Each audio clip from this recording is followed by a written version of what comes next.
I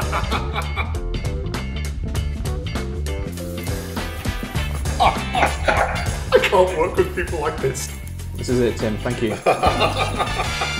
My wife and I were supposed to be in Paris for her 40th birthday as we speak. One of the things I was most looking forward to was sitting in a bistro and eating a bowl of French onion soup. This was a real challenge for me, because I love French onion soup with all my heart, but the point of French onion soup is meat stock, and you're a veggie. Some of the things you have in a French bistro, most of the classic recipes you have are in some way combined with the other elements of how a bistro runs.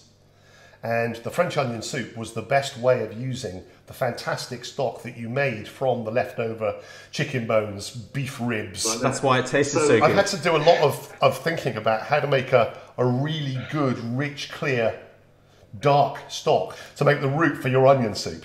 So we're going to start this one with a veg stock. When you cook garlic down, it stops being garlicky and it becomes really rich and umami. We've got our onions. Only got 3. A dead bit of spring onion, 2 floppy, dirty parsnips, a leek that's really losing its erection, a celery. I've got 1 carrot. This one's okay. I've got carrot, celery, and I've got turnip, randomly. So grab your turnip. Mushrooms. Mushrooms are a good umami flavour. Grab a peeler. It's a much unloved vegetable, isn't it, the turnip?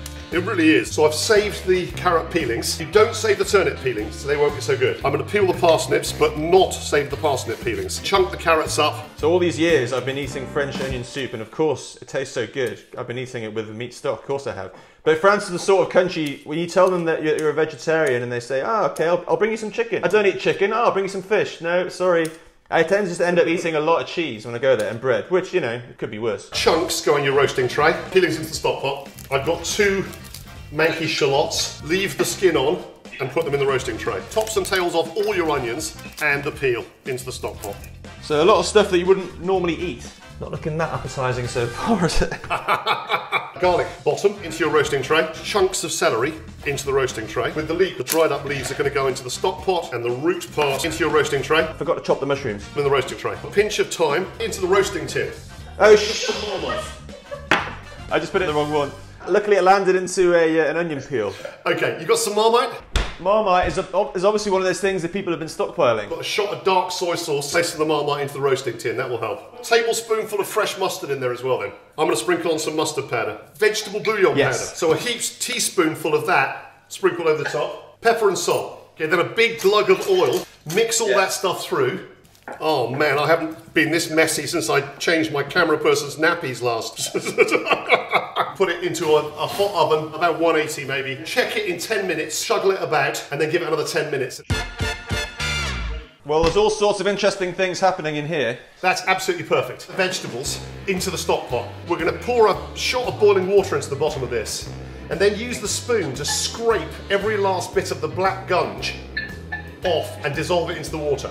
Oh, that's beautiful. This is so valuable. The gunge is valuable. Why is that? There's concentrated flavour in there. And it's all the burnt caramelised sugars and flavourings from the outside of the vegetables and the vegetable sauce, the vegetable juices that have leaked out.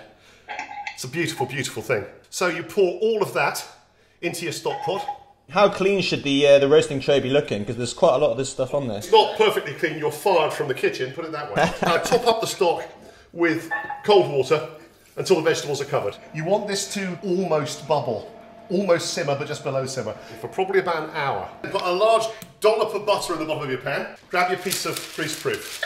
Fold it in half, fold it in quarters, in eighths, in sixteenths. No, once again, half, quarter, eighths, sixteenths. Is it like that? No. You've got like the nose of the paper plane at one end. Do that again. You take the lid of the pan, use the point to measure the radius of the pan, like that. Cut off out the circumference. And then snip off the tip. Now open it up. And it was so easy as well. The idea at this stage is just to get them soft and broken down. So I'm starting to get a tiny bit of brown. Now this is the exciting bit. You know your bit of paper? That's called a cartouche. Put it on top of the onions and then put the lid back on. Leave them on the low light. You go back every sort of 5 minutes or so, give them a stir. Lift the paper, give them a stir, paper back, top back on.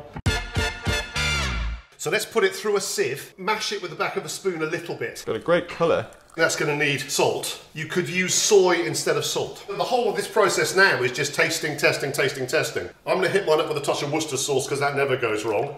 Some MSG, some Ajinomoto, Japanese flavour powder. And this stuff is the extract of seaweed. Oh, what? It's a bit like George's Marvellous Medicine, this, isn't it? Exactly. What can we put in next? Most things benefit from a very small shot of vinegar or lemon juice. Lid off.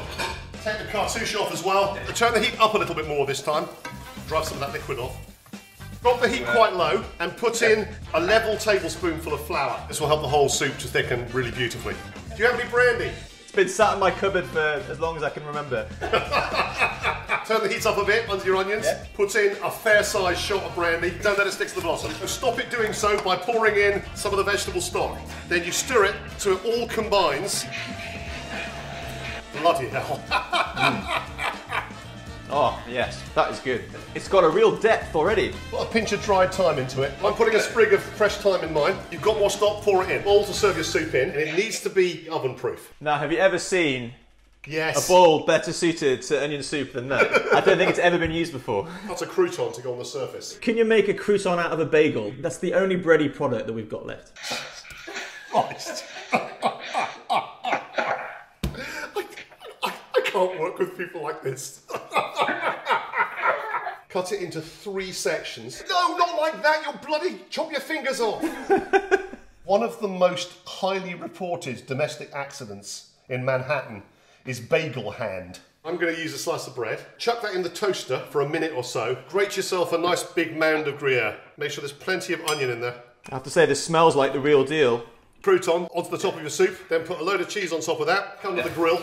If you're a real pro, you do this. You blow lamp the top. There we go. Oh yeah. There's your money shot. Nice. Can you see that okay? Yeah, that is great. This is sizzling, I can see it sizzling. I just blow on it. Yeah? Oh, it's superb. Would you be able to tell that it was a vegetarian version? Is it lacking a depth? No, I can't tell you how pleased I am with this now. Would never have thought you could do a veggie version.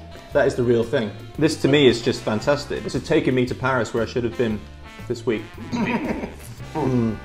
This is it, Tim. Thank you.